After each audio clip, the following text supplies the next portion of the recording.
En 95.9 Cámara FM llegó el momento de las noticias. Con el patrocinio de Almacenes Éxito presentamos el Noticiero Económico Antioqueño. Información local, nacional e internacional a la altura de todas las cabezas. Noticiero Económico Antioqueño.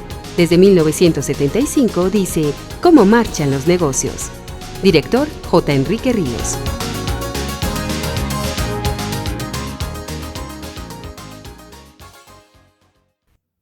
Muy buenos días, sea bienvenido a la edición de fin de semana luego de la celebración del Día Internacional del Trabajo. Hoy es sábado 2 de mayo de 2020.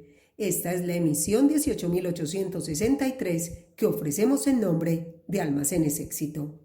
A todos nuestros proveedores, nuestros aliados de confianza, queremos decirles, estamos con ustedes. Seguiremos trabajando de la mano para darle a los colombianos tranquilidad y confianza en los momentos que vive el país. Gracias a los compromisos y al apoyo del Grupo Éxito, podemos tener nuestras puertas abiertas. Podemos garantizar tranquilidad a nuestros empleados y proveedores y cumplirles, y sobre todo cumplirle a sus familias. Gracias Grupo Éxito por su compromiso. En Grupo Éxito sabemos que juntos saldremos adelante. Estamos de celebración por los 45 años que ayer cumplió el Noticiero Económico Antioqueño. Esta mañana compartiremos con la audiencia los resultados de Grupo Nutresa y los devenires empresariales en estos tiempos de pandemia y de restricciones en la movilidad. En los siguientes 22 minutos escucharemos al presidente de Grupo Nutresa, Carlos Ignacio Gallego Palacio. Vale la pena prestarle suficiente atención a sus comentarios y análisis. Buenos días, es un gusto estar con ustedes aquí en el Noticiero Económico Antioqueño, que hoy cumple 45 años de existencia.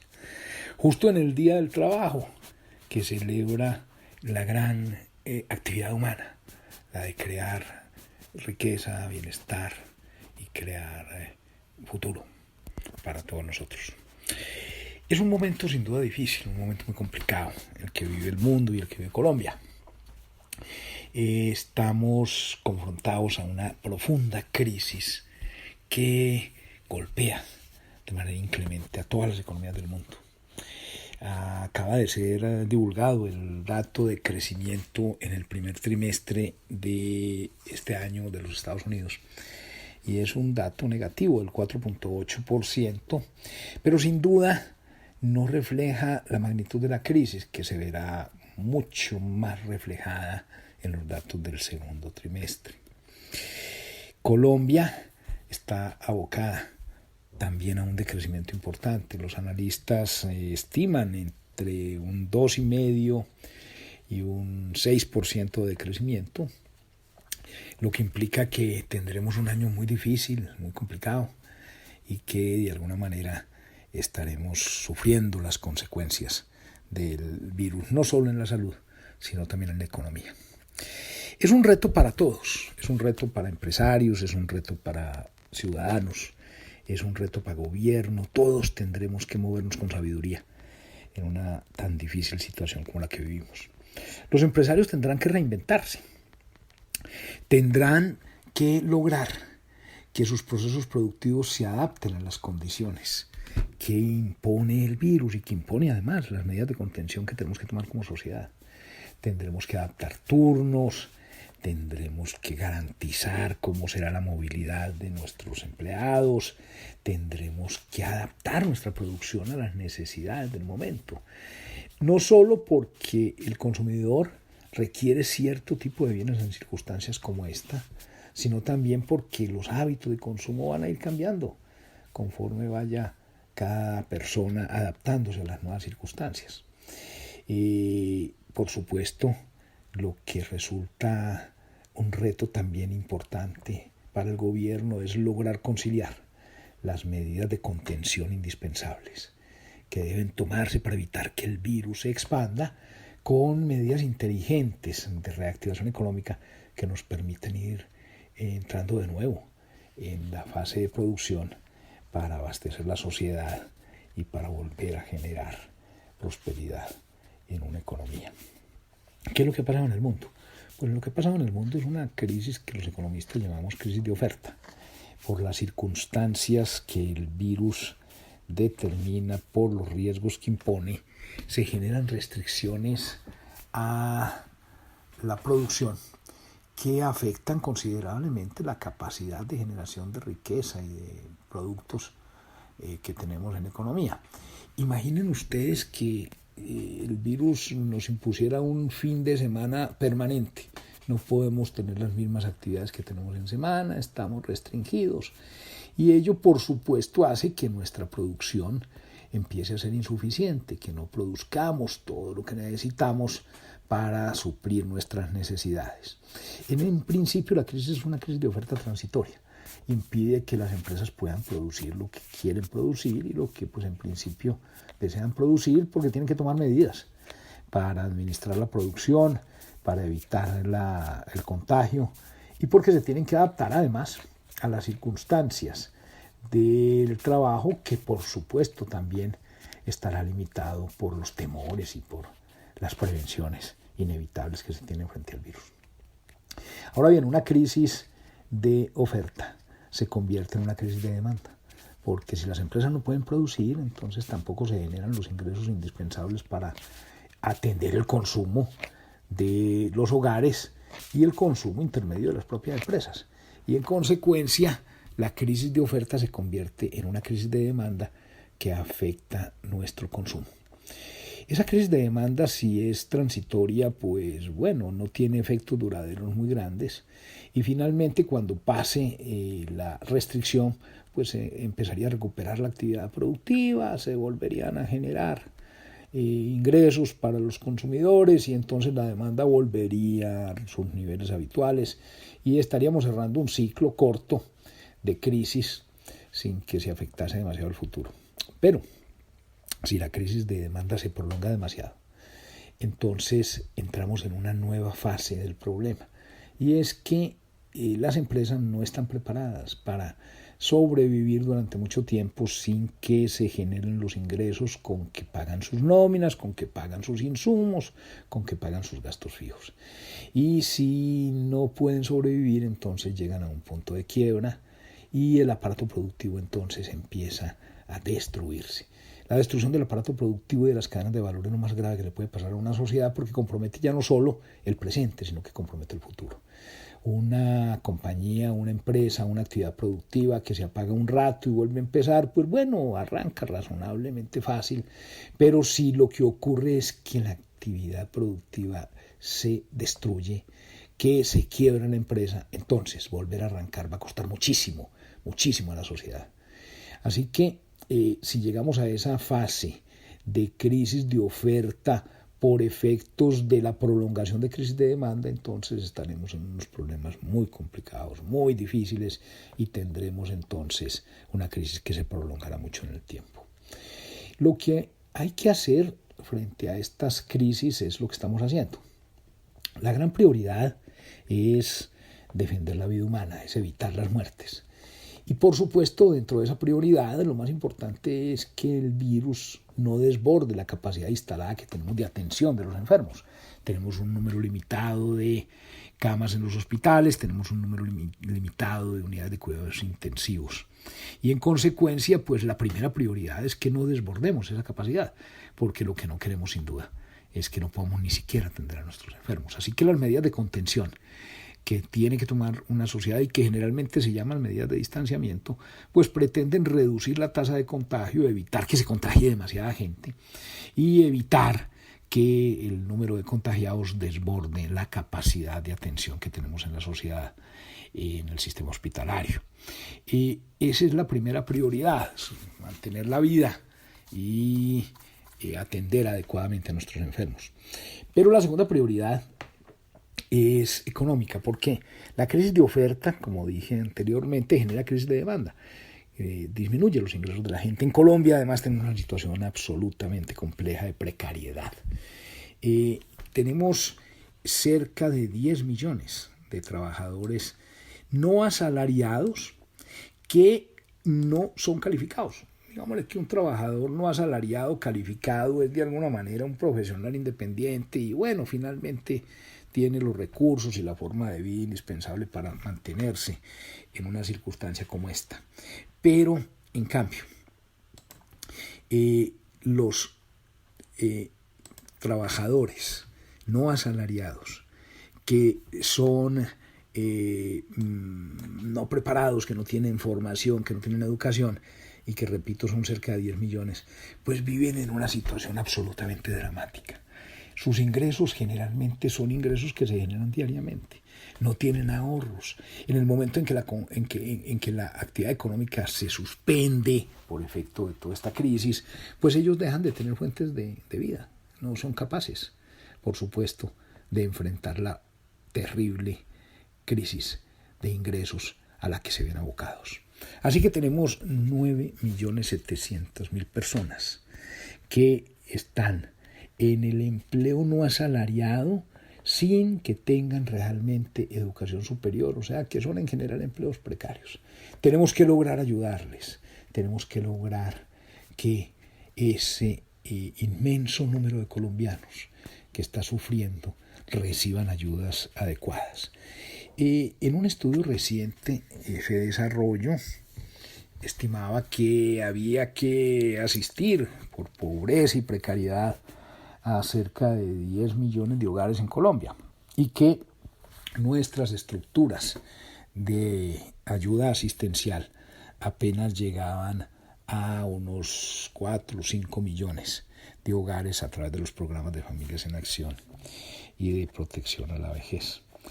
En el mes reciente pues hemos logrado expandir los programas de asistencialismo a 3 millones de hogares y en ese sentido pues hemos logrado mejorar nuestra capacidad de atender a la población vulnerable, pero todavía nos quedan 3 millones de hogares a los que no llegamos y que están viviendo unas terribles circunstancias. Así que entonces la segunda prioridad, después de defender y proteger la vida humana y de mantener la capacidad de la sociedad de atender a los enfermos, es mitigar la crisis y los efectos de la crisis sobre la población más vulnerable. Necesitamos ayudarle a todas aquellas personas que por no tener un empleo formal, que por estar en el mundo de la informalidad, que por vivir del día a día en esa especie de esquema de vida que no tiene ningún tipo de ahorro, que no tiene ninguna ventaja para poder enfrentar crisis, a las personas que estando en esas circunstancias pues van a sufrir demasiado por el coronavirus. Por supuesto, vendrán también otros elementos de la crisis y ellos ya tendrán que ver con las empresas. Las empresas no están preparadas para sobrevivir tampoco si no tienen ingresos.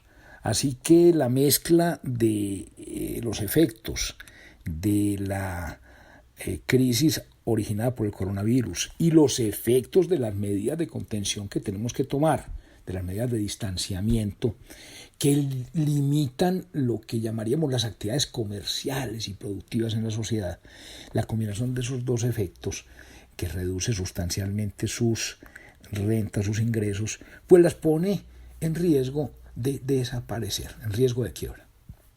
Por supuesto, si no hay ingresos, entonces el empleo que generan se vuelve precario, porque claro, es imposible sostener indefinidamente el empleo si no se tienen actividades productivas que generen las rentas para pagarlo.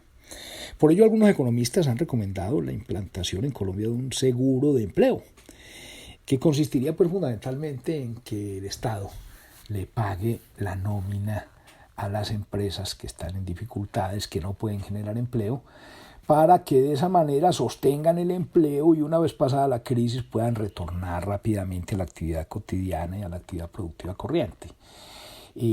Finalmente, si se genera desempleo, pues el problema social que ello acarrea obligará también al gobierno a disponer de recursos para atender las dificultades que ello genera. Así que parece mucho más sensato contener el problema en su fuente generando un seguro para que los empleados puedan mantener su empleo y de esa manera evitar que tenga después que atenderse la precariedad que resulta del desempleo una vez que hayan sido despedidos de su trabajo. Entonces, las medidas de mitigación tienen 3 componentes fundamentales. El primero, que ya señalé, asistir a los hogares más desvalidos que se quedaron sin fuentes de ingreso. Asistirlos en sus necesidades básicas para evitar que el rigor de esta crisis los golpee de manera inclemente. Después, mitigar de alguna manera el efecto sobre las empresas, ayudándoles en la medida de lo posible a través de créditos y a través de sistemas que les permitan sobrellevar una crisis transitoria, como esperamos que sea.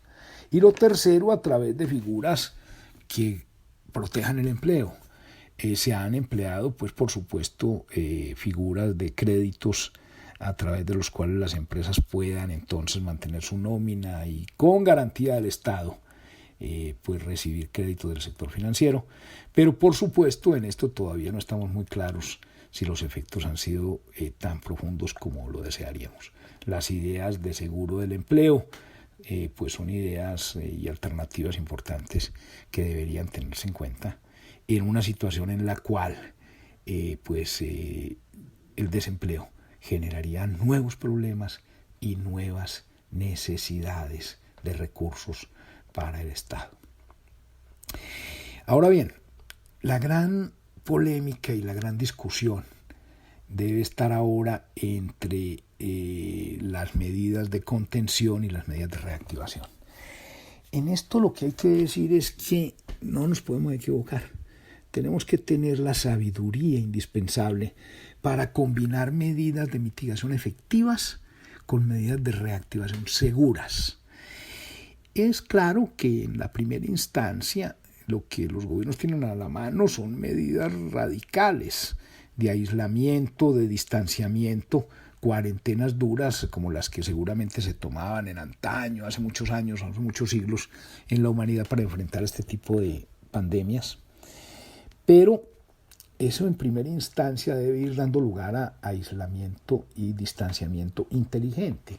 Tenemos que identificar adecuadamente a los grupos más vulnerables de población a los que debamos aislar. Tendremos que aumentar sustancialmente la capacidad de la sociedad para detectar la infección, es decir, tenemos que hacer muchísimos más exámenes y muchísimas más pruebas que las que estamos haciendo, para que una vez que tengamos el resultado seamos capaces también de controlar que la infección no se expanda de manera incontrolada. Tenemos que aislar a los infectados para evitar que infecten más personas. Entonces, en términos generales, tenemos que mantener medidas de distanciamiento y de aislamiento, pero medidas inteligentes, que vayan a la sustancia del problema y que de alguna manera sean compatibles con las actividades productivas. Las actividades productivas, por supuesto, tendrán que manejarse con unos protocolos muy estrictos de salud, de tal manera que no generen un aumento sustancial del riesgo de infección. Pues eso implicará muchas cosas, implicará poner turnos especiales, alternar los turnos de tal manera que no se generen picos altos de congestión en el transporte, implicará, por supuesto, establecer en algunos casos sistemas de transporte del personal de tal manera que se garantice su seguridad, implicará, por supuesto, condiciones especiales en las plantas que respeten ciertas distancias entre las personas y eviten contagios, y ello seguramente pues afectará también la productividad, pero permitirá que el aparato productivo empiece a recuperarse.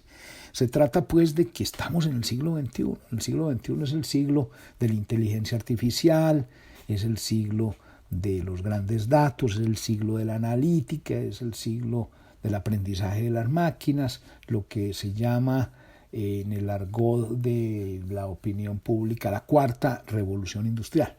Y en el siglo de la cuarta revolución industrial tenemos que ser inteligentes, para aplicar tanto las medidas de contención como las medidas de reactivación.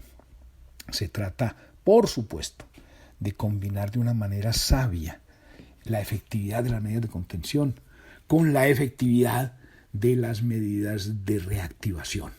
De tal manera que vamos haciendo un giro, digámosle, transicional adecuado entre una situación de restricción absoluta de producción a una situación en la que vamos activando los sectores productivos. Las estimaciones que todo el mundo ha hecho de crecimiento este año son muy complicadas. Como se puede observar, por ejemplo, en los estudios que ha hecho el Fondo Monetario Internacional, que supone que el mundo va a decrecer el 3% este año y que Colombia en particular va a crecer el 2.4%. Los efectos son sin duda profundos y negativos y van a afectar la economía y el nivel de vida de todos los ciudadanos. Los estudios en Colombia hablan de crecimientos entre el 2,7 y el 6% este año, de crecimientos muy importantes que son cada vez mayores y prolongamos más tiempo las cuarentenas. Y si esto nos toma más tiempo del que hasta ahora le hemos programado, digámoslo así. Un decrecimiento en una economía de ese orden lesiona profundamente el bienestar, afecta profundamente la equidad, golpea la pobreza, genera miseria y por supuesto problemas distributivos importantes.